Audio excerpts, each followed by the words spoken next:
Thanks for being here with me today. You have a lot of stuff going on, I think, this month, and I'm glad that you took some time to come in today and sit down with me before your Flatiron show. Yeah, It's the me. first time you're going to be at the Flatiron. Yeah, it's my first time being at the Flatiron. It's my first time being in this building.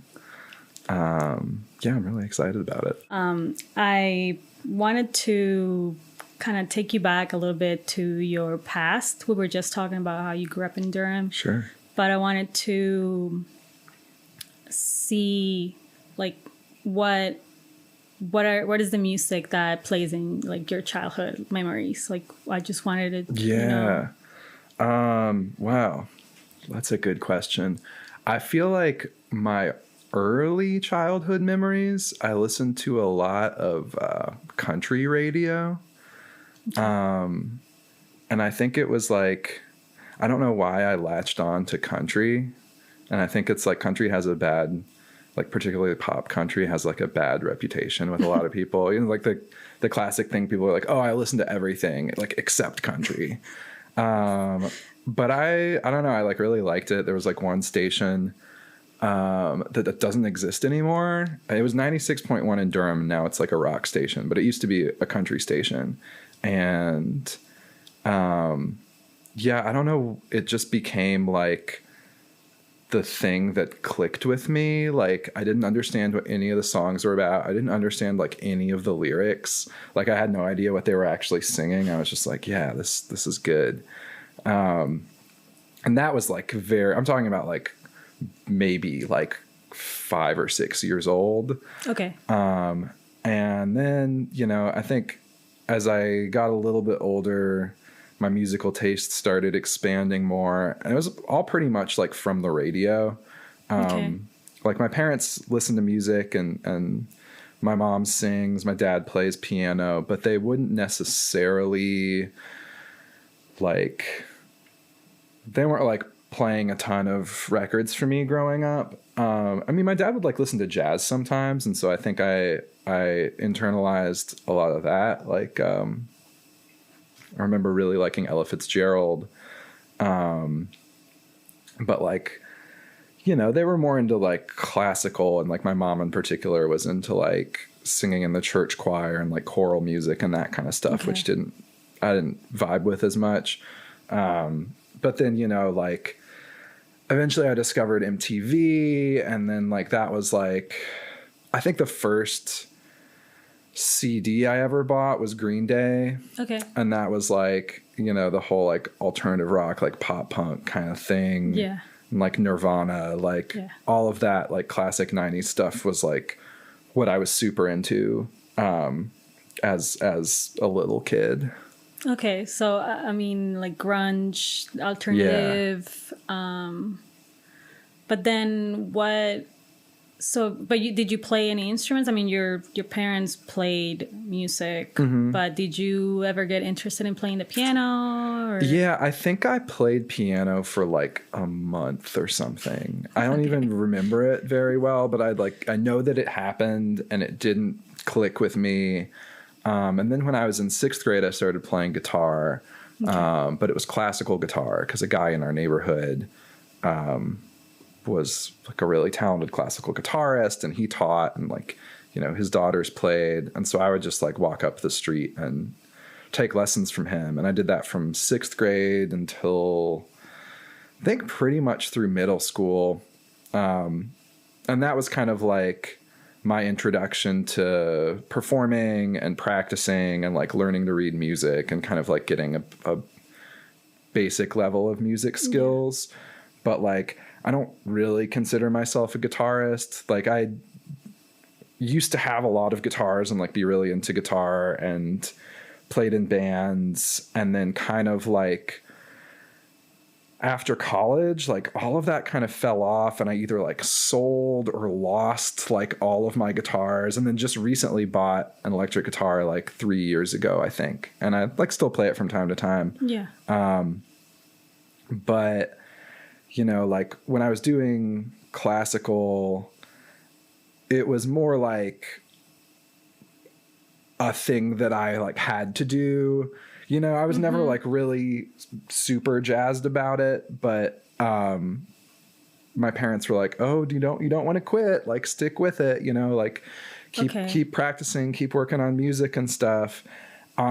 Which I'm glad that they like pushed me to continue to have some kind of practice, but after a while I was like, I don't really vibe with like the music of the 1600s necessarily. And like, I wanted to play something more contemporary. And I went to my teacher, who was like a really solid teacher and an amazing player, and like, you know, a real depth of knowledge about classical guitar, but like not really other styles as much. So when I was like, I want to play like rock guitar, or like, you know, he was just kind of like, no, okay, like, you want to learn like a Beatles song or something? And I was just like, I think I need to kind of like figure out my own thing of what I'm doing with this. And then I ended up getting into jazz guitar. Okay. And so I played jazz for a couple of years in high school, and then into college. But again, it like got to a point where I was just like, I think even more so than with classical, like to be a really good jazz player, you kind of have to just practice all the time. And like the people I knew that really were talented and like were playing on like a high level practiced like hours and hours every day. Yeah. And I was like, I can't do that. I don't like. You weren't interested in that. Yeah, I didn't have that kind of motivation. But it's funny because now like doing more electronic stuff and producing and DJing, like I can easily spend 8 hours in a day working on music. But it took me a while to find the thing where it clicked, where it didn't feel like I was forcing myself to do this thing, like, you know, for someone else's benefit.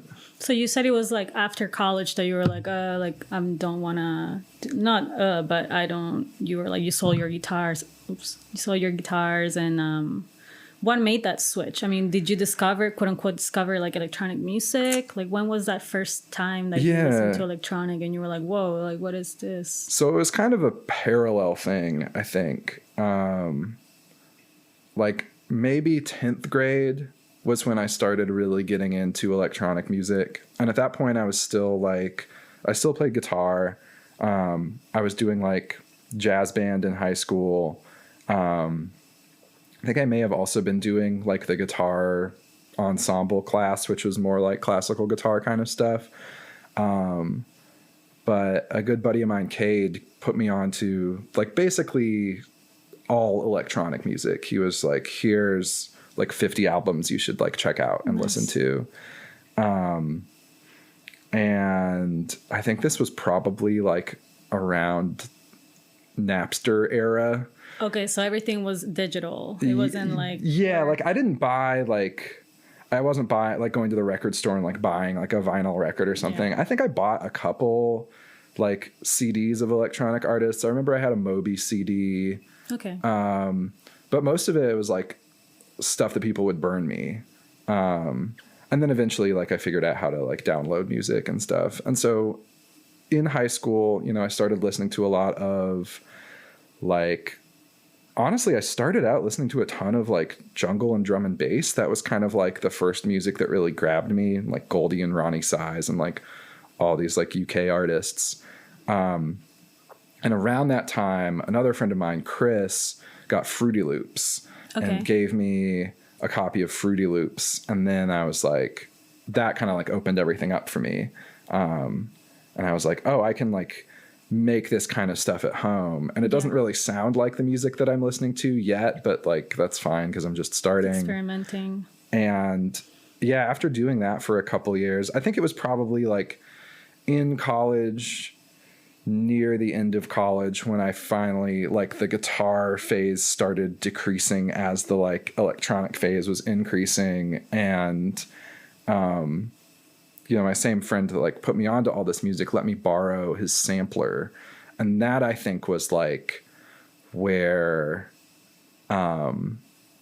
things really clicked as far as like, oh, I could do this in front of people. Because I'd been making beats on my computer and whatever, but I didn't perform them at all. I didn't even really like share them with anyone. Okay. I definitely wasn't releasing music. I wasn't playing shows or anything. And it wasn't until college when I got the sampler and started putting things that I'd made on the computer into the sampler and then like playing shows at like the college venue, you know, for a crowd of like 10 of my friends. And I was like, oh, this is like pretty fun. Like, this is like engaging to me in a way that like playing guitar in a band just like wasn't. And like, no shade to guitarists. And I think it was just like, it just wasn't for you. Yeah. Like what I was interested in devoting a lot of time to, I was like, I want to make like my sound. I want to make something that's like, I've built it like from the bottom up. And like, you know, I'll use guitar and keys and whatever in the music that I make now. But I think like creatively, I'm kind of a control freak. So like being in a band, I was like, I'm going to bring my ideas and then like, we're going to mash them together with like 3 to 5 other people's ideas. And like, I like that like collaborative creative process, but it wasn't like, I wasn't like writing my own music. Yeah. You know what I mean? And so when I got into production and like sampling and performing that way, it really felt like, oh, this is something where it's like me, like I'm presenting something that I've made like from scratch to other people. And I think that was kind of the turning point. And then after college, when I came back to Durham, I started performing as Treee City in like 2009, I think. Oh, wow. Was maybe like the first show that I did under that name. And I just remember like having a great time and the feedback being really good. Like people were like, this is cool. You should do more of this. And so that's kind of been like a continual like signpost on my musical evolution is when like friends of mine or people at shows are like, we like this, like do more of this. Yeah. And that was something that I had not really experienced in the same way, like playing in bands or like playing guitar. But when I started doing my own electronic stuff, people were like, cool, like I would like to hear more of this. And that was very motivating.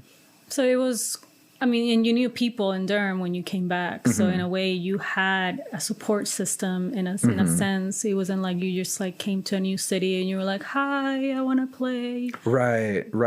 It was kind of like having training wheels in a way. Like I'm really grateful for it in hindsight because I didn't have like, I feel like I skipped out on a lot of like paying dues or having like really rough live performance experiences because I was generally playing for people that were supportive, not like an audience of strangers, and definitely not like a really like cutthroat competitive kind of scene where people would like, you know, heckle you if you weren't like perfect right out of the gate. And so that was huge just as far as like encouraging me to keep going. And may I ask why Treee City? Yeah. So when I was in college, I had a different solo project called Micro Macro. And then when I graduated and moved back to Durham, I was like, I kind of want to like leave that there and start a new thing here. And I was part of this art collective and we had a studio space in downtown Durham that we actually still have. And it's right by like the big bull statue in downtown. And it's on this plaza and they have like 4 huge flag poles and it's like the US flag, North Carolina flag, Durham flag, and then a flag that says Treee City, USA, which I guess is like an Arbor Day Foundation program kind of thing, where like if you have a certain number of trees per capita in your city, you get to be a Treee City. And like, I don't know what it means aside from that there's like signs and a flag about it. But when I was like trying to come up with a name, I just like saw that one day and I was like, okay, yeah, that's like kind of catchy. I like that. I like that, yeah. And it also like, I mean, there's a lot of like layers of meaning, I guess, behind it that like clicked for me. Like I've always been more of like hang out in the woods kind of kid. Like growing up, I was like constantly like in the woods behind my parents' house.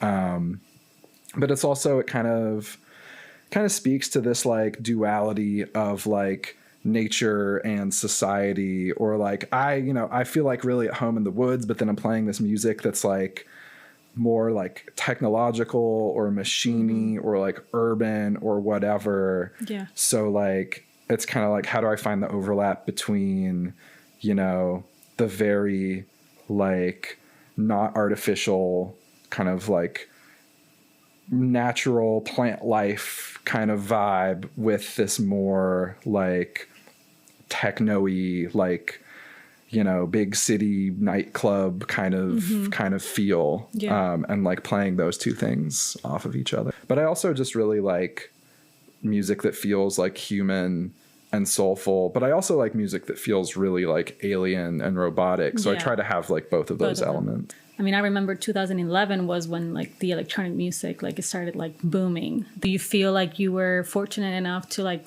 start before that, and then like that help you in a way to become more established? Or I think it helped me get a better sense of what I wanted to do rather than like what I thought other people wanted me to do, or what what I thought one had to do to be like successful as like a producer or a DJ or whatever. Like, honestly, I didn't go to like a nightclub or a rave or anything like that until like fairly recently in my life. Like, I think maybe I want to say like I went to Moogfest in Asheville in 2014, and that was kind of like a milestone as far as like seeing a lot of performers who were coming from more of like an electronic music culture and like that vernacular and style, and like people who were like DJs. Yeah. And I grew up with like house shows. It was a lot more like DIY and punk and stuff. And so like, you know, when I was starting out and like playing shows in Durham and in Greensboro, like in that era, like 2009 to 2011, more or less, like I would sometimes be playing with DJs, but I would sometimes be playing with like rock bands or punk bands. Okay. And so I feel like I kind of had like a little bit of a foot in each world, but I didn't necessarily feel like I belonged to one of them. And I didn't even really start DJing until like 2011 or 2012. And so it's pretty recently that I feel like I've even been aware of like dance music and electronic music as like a global cultural phenomenon, and like interacting with that. Because for the longest time I was just like, oh, I'm just gonna like make this stuff that sounds interesting to me, and like maybe I'll play it at my friend's party. Yeah. So when did that, I mean, because all right, we already passed through the past. In the present time, I see that you have this, in a way, it's a, I don't know how to call it, but it's a group of people that, you know, throw parties in an inclusive environment, which is party legal. Yeah. And when did that, I know it's around 2016, 2015 when that So the first party illegal that we ever did was New Year's 2013, I think. Okay. And we did it. Sorry. Yeah, go ahead. We did it every month for 4 years.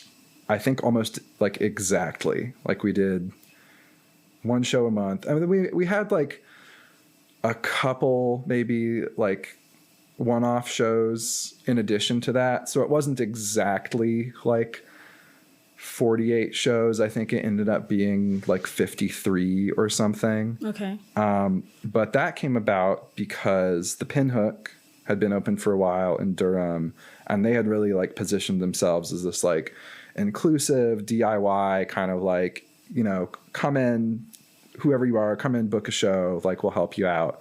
And so the art collective that I was part of was throwing shows there for a while that were more band focused, and then started getting more like electronic acts and DJs as a part of that. That was actually where I started DJing, because I was like, I don't know what I'm doing, but like if we're booking this show, like I can book myself and, you know, play a set and try not to get like tomatoes thrown at me or whatever, which never happened.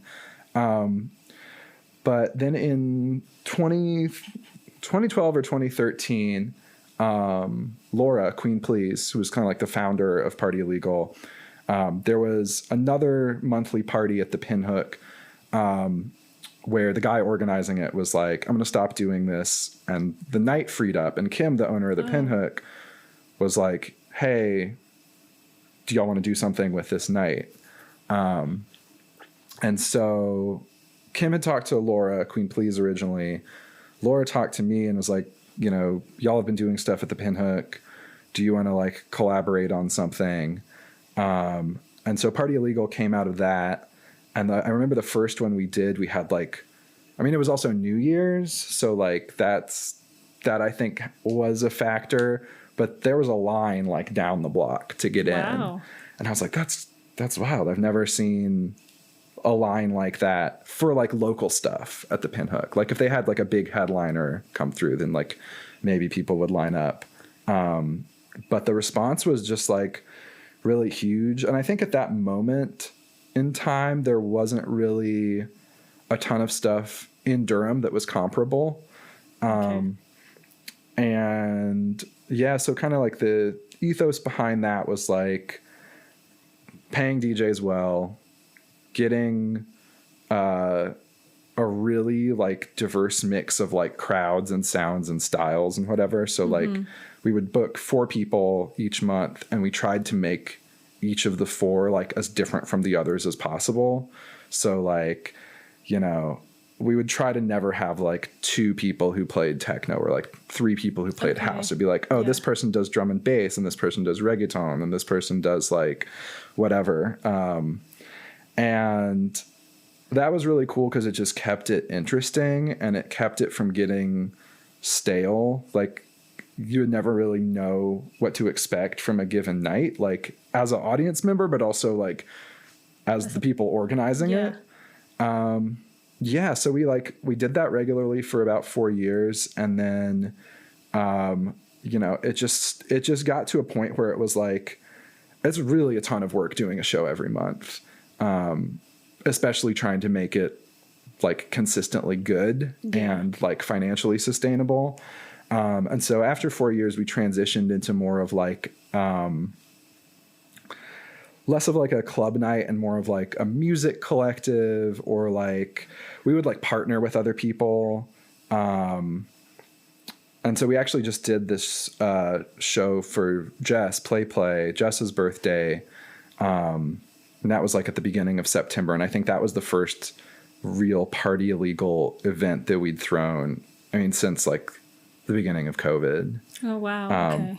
But from like 2016, when we stopped doing the monthly, until basically like the beginning of 2020, we would maybe do like a show or 2 a year. And it was usually like headlining artists, like people we really wanted to bring.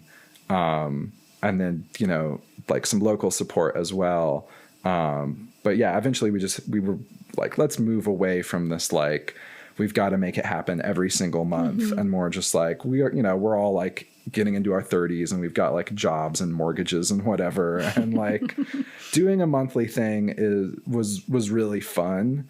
And I feel like there needs to be that kind of energy to like keep the scene fresh. Yeah. But it is exhausting. Is there other organizers that might do that, or that okay? Yeah, well, and that's a really nice thing about like how things evolved from when we started Party Illegal until when we stopped doing it every month, was that like a lot of other like parties and crews emerged during that time. So it wasn't like that was part of our decision, I think, to like sort of step back from that every month kind of thing. Yeah. Is that there were people who were throwing monthly parties either at the Pinhook or at other venues in Durham. And, you know, it was more of a situation where like on any weekend you could like go out and find like some DJs, like find a good party to go dance at.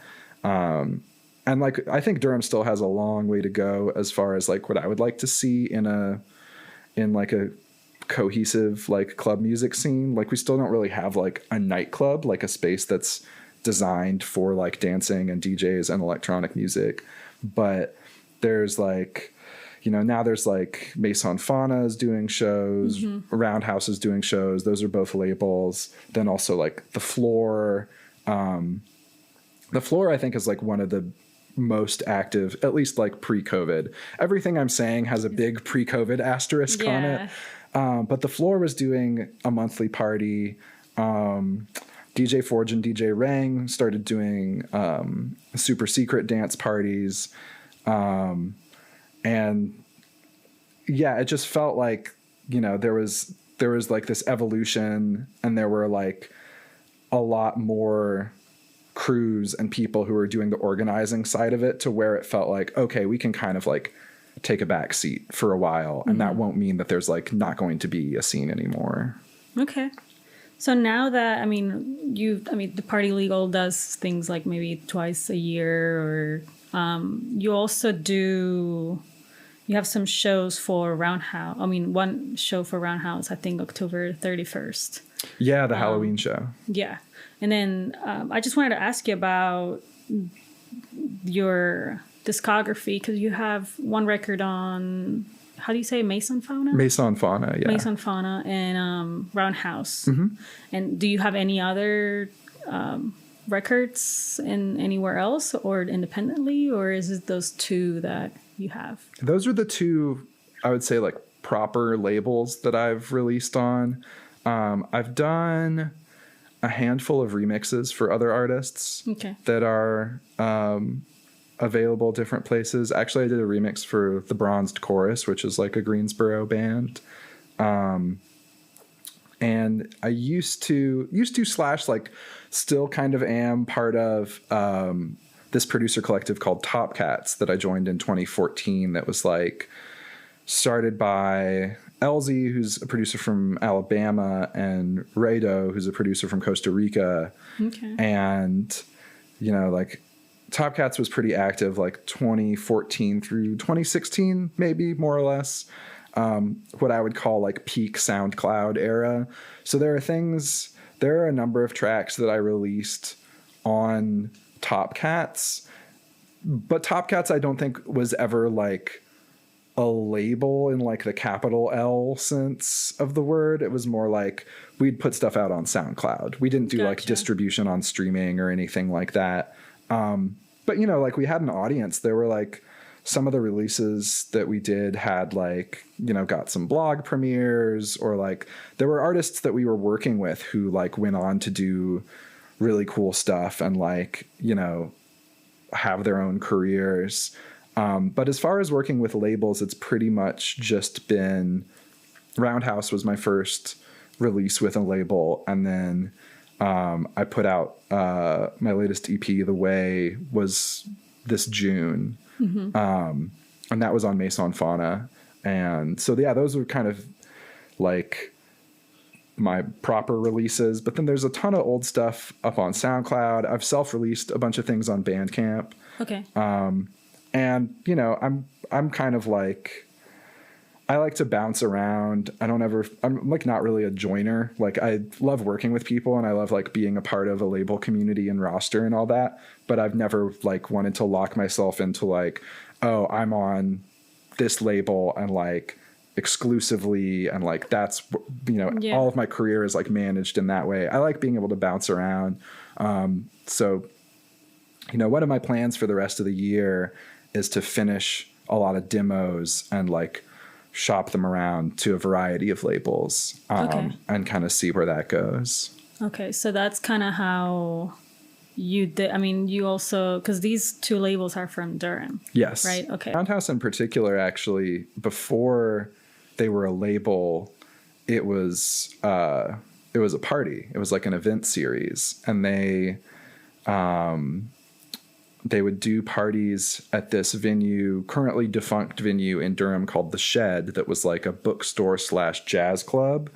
But, you know, Roundhouse would do these shows with like 8 to 10 producers, just like these huge lineups, and everyone would play like a pretty short set.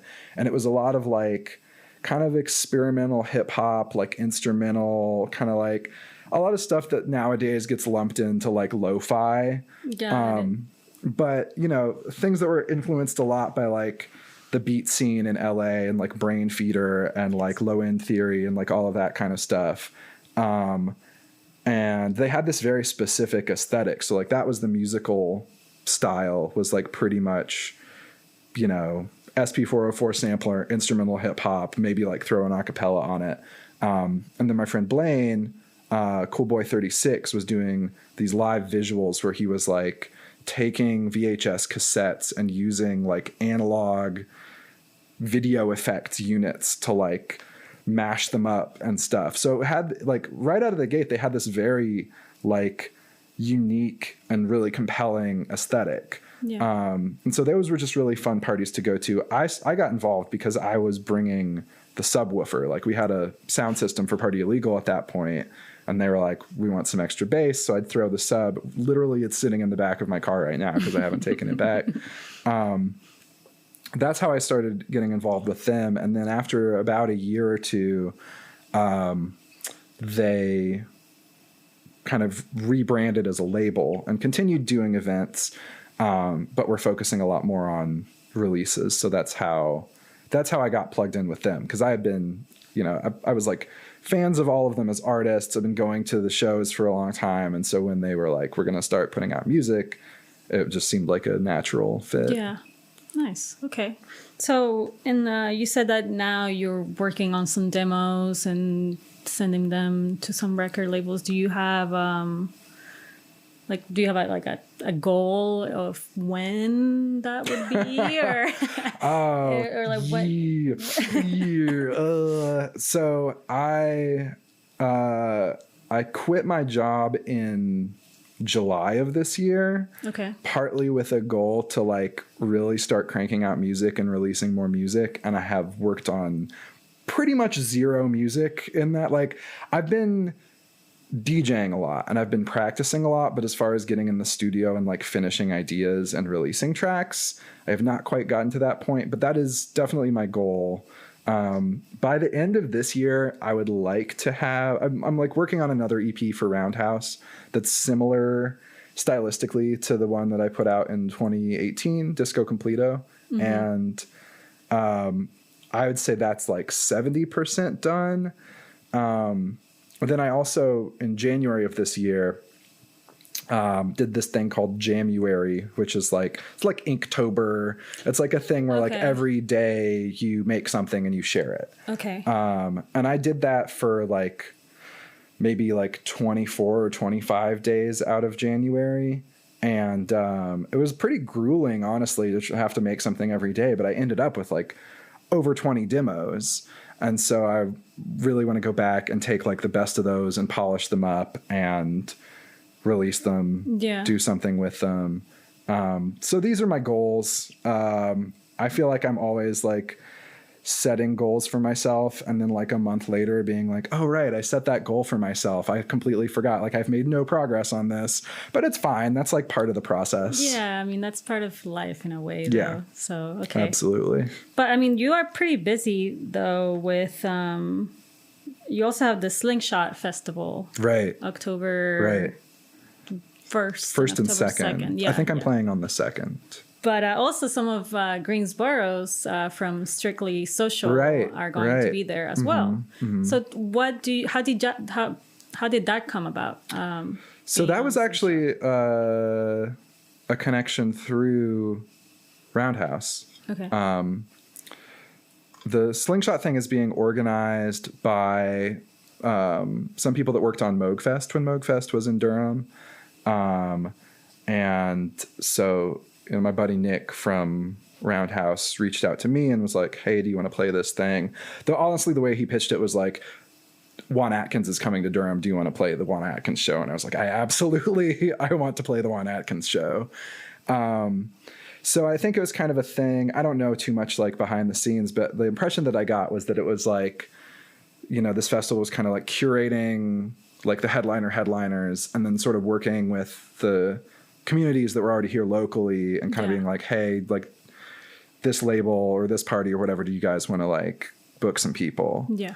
Just judging from the lineup and like the people that I know on the lineup, that's kind of my guess as to how that came together. All right. Well, I want to ask you to round this up.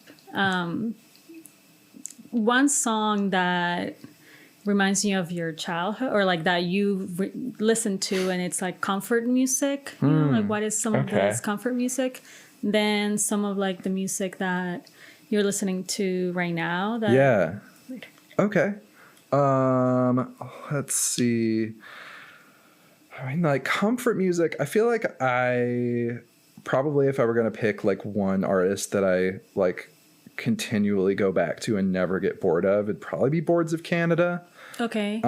Nice. Like when I started getting into electronic music, like all of the Warp Records stuff, like Aphex Twin, Boards of Canada, like Square Pusher, like Audiker, all of those were like my faves.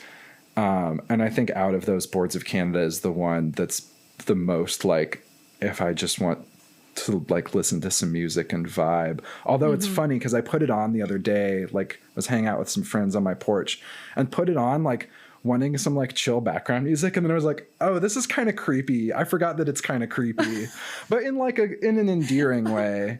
Wait, really? Because I listen to it while I'm studying sometimes. Yeah. Well, no, it's like it really depends on the album and the song, yes, I think. Because there's some of it that feels like very innocent and childlike, and there's some of it that feels like darker. That's true. But I mean, I love all of it. A non-electronic like comfort music for me, I really like bossa nova. And there's like Stan Getz, and probably going to butcher the pronunciation because I do not speak Portuguese, but João Gilberto.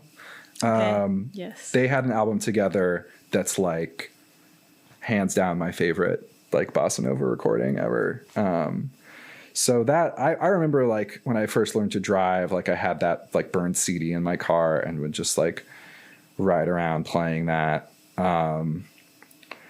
Honestly, I feel like a lot of times, like my comfort music, like ends up being more like jazz. I also really like Milt Jackson, like a vibraphonist. I have one of his albums on cassette tape and like listen to it a ton at like this, you know, like very chaotic time in my life a few years ago. And so like it kind of just became my like chill out music. But I guess in a way, based on what you told me about your childhood, like your dad would play that when you were growing up. So in a way, maybe your brain just makes that connection of. Yeah. Well, and like, we haven't even talked about this, but my brother, I have a younger brother who is a super talented jazz bass player. Nice. Okay. And like, so, you know, from when we were growing up, like before either of us were playing, you know, my parents would play jazz records. And I think that was maybe kind of like laying a foundation subconsciously. But also now that like we're adults, like that's, you know, that's the musical world that he's in. Like I'm over here in DJ world and he's like in jazz world. But I feel like that's like, I think listening to jazz and like trying to play jazz was how I developed a lot of like my own aesthetics and like what I think is good in music and live performance and all of that. And so I like try to bring some of that into the kind of stuff that I'm doing with dance music, but it's still like, yeah, it feels like very nostalgic for me, like listening to jazz records. Okay. And right now, do you have anything that you have been playing like that's current or like that you have discovered? Any records that you're like, oh my gosh, yeah, that's new? Yeah, I mean, I'm gonna do the obvious thing and plug like both of the labels that I'm on, because I think there's a ton of really good music on both Roundhouse and Maison Fauna. Yeah. I'm trying to think of like particular artists that I've really clicked with recently. I love Boardlord. How do you spell that? Board? Boredlord. Okay. And she does stuff like stylistically all over the place, but a lot of like jungle and drum and bass, which like connects with me going back to like when I first started listening to electronic music.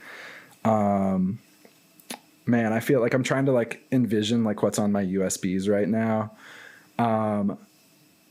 Like I get like obsessed with certain vibes or moods with music, and then I like try to find things that fit that. So like recently, you know, over the last 6 months or so, I feel like it's really been this like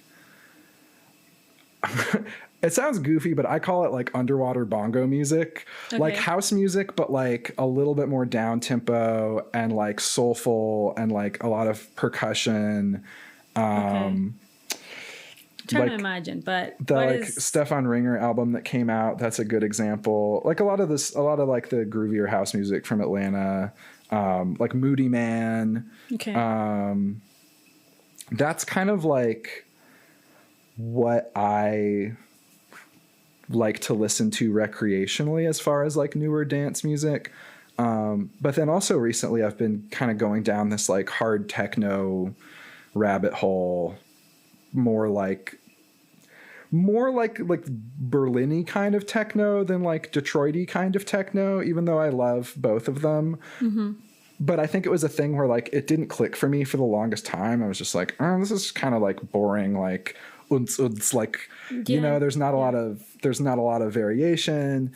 And then I think what it took was like seeing that music played in like the context that it's meant for, like a very dark, claustrophobic kind of club, and being like, oh, it's actually, I love that this is so repetitive, and I love that there's like, that's really like kind of harsh and like metallic. Yes. And I think now, like, especially, you know, coming out of like 2020, having no gigs and then starting to play for people more this year, I've really started dialing in more to like crowd energy. And so that's kind of like almost more than my own like tastes and aesthetics. Like that's kind of what I've been chasing, is like what will get a reaction from people, or like what kind of energy can I create on the dance floor. And, you know, when we did the Party Illegal at the Fruit the other weekend, like I did a back-to-back set with this artist, Darkcore Truth, who's like, they're super into that, like very hard, aggressive, like fast techno. And it was just really fun. And there's, I think especially right now, like everyone's like got cabin fever from being inside for a year and is like super traumatized, and it's just like weird being out. And so there's something that's really cathartic about just like being completely like blasted with this like over the top intense music. I agree. Yeah. Yeah. That's kind of what I've been into lately, which is not at all what I'm playing tonight. No, but it's, I mean, it shows that you're not just an artist that stays in one lane and like just, oh, I only listen to this because it's only the thing I like. No, I mean, I can't do that. You have to appreciate, and I relate to the whole techno thing, because I remember also not liking that before. I was like, oh no, just bass. That's all I like, bass. But then like the whole like punch, punch, punch, punch, just I experienced it and I was like, whoa, like I never thought I would like this, but I found myself just vibing to it and just being immersed in it. It's an experience pretty much. But like you said, after COVID, and I mean, it's not like it hasn't. It's not We're not gone. quite after COVID yet. But after, you know, like everybody being in their houses for a whole year and a half, I think that music, or just metal even, like it does make people feel better, I would say. Yeah.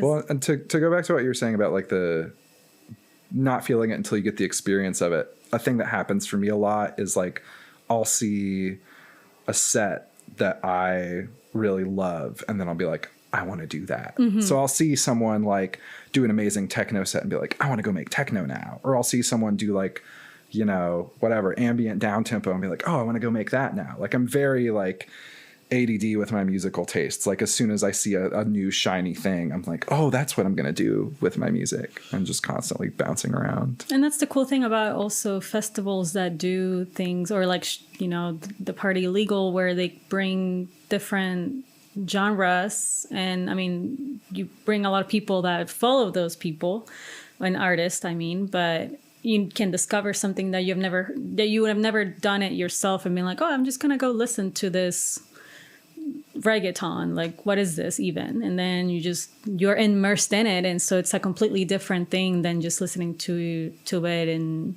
at the house. Right. So in a way, you appreciate it more, I would say. Yeah. Okay, cool. So you're playing next October 1st at the Slingshot. And I think I'm playing the second. The second, sorry. I mean, the same festival event. is the first and the second, but you're playing on the second. And that's in Durham at the Fruit? I think it's all at the Fruit. I'm not 100% sure, but I'm pretty sure. Okay. And then October 31st, the Roundhouse of Horrors. Yes, and that's going to be at Motorco. Okay. Which is also in Durham. I play a lot in Durham. I mean, you are from Durham. Yeah, which is only an hour away from Greensboro. Right. Which is, if anybody wants to go there, go there. It's not a long drive. But I just wanted to finish with if you found yourself in Lost, like the TV show, and you somehow had the opportunity to get one record that you were like, okay, this is the one record is going to be my companion. I mean, I know you said Boards of Canada, but sure. Like, what is one record that it's something that you could listen to forever until you die? I could easily overthink this question, but as soon as I intuited that you were giving me the Desert Island record question, my brain just immediately went Weezer Blue Album, so I'm going to say Weezer Blue Album. Weezer Blue Album. All right. Perfect. Well, I will see you tonight at the Flatiron.